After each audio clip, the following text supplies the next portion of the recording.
I'm Judy Shaw for NYSE Floor Talk. Joining me today is His Excellency William Ruto. He is the President of the Republic of Kenya. Mr. President, it is wonderful to have you here. Thanks for joining me today. Thank you very much, Judy. So you are actually in the United States right now for the U.S. Leaders Summit, which is taking place in Washington, D.C. So tell me, why did you take time away from your busy schedule in Washington, D.C. to come to the New York Stock Exchange and ring the closing bell? Thank you for having me. And New York Exchange is a dream come true. This is a place we read about in our books. This is a place we kept watching on TV. And as you know, we came for the US Summit, which was a very important occasion to recalibrate our relationship with the US. And as you are aware, President Biden and myself, we share a platform commonly known as Bottom Up, that leaves nobody behind.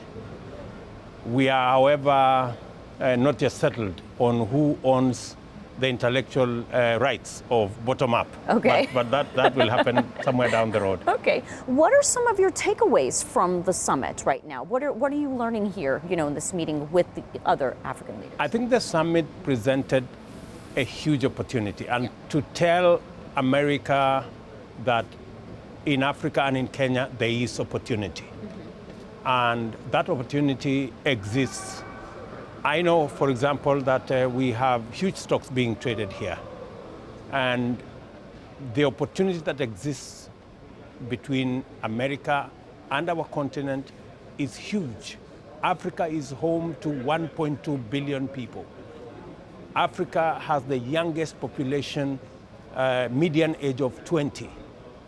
You have both market in terms of numbers, and we are talking about, for example, in the next 8 years, we will have as many people added onto the African continent as there are people today in the whole of America. Okay. 300 million people in the next 8 years.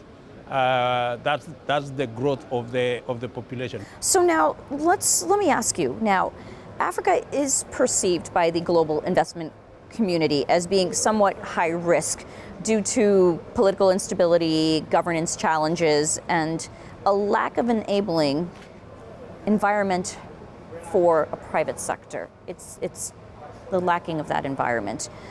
Tell me, how can Africa overcome this challenge? So much has happened the last 20 years. Yes.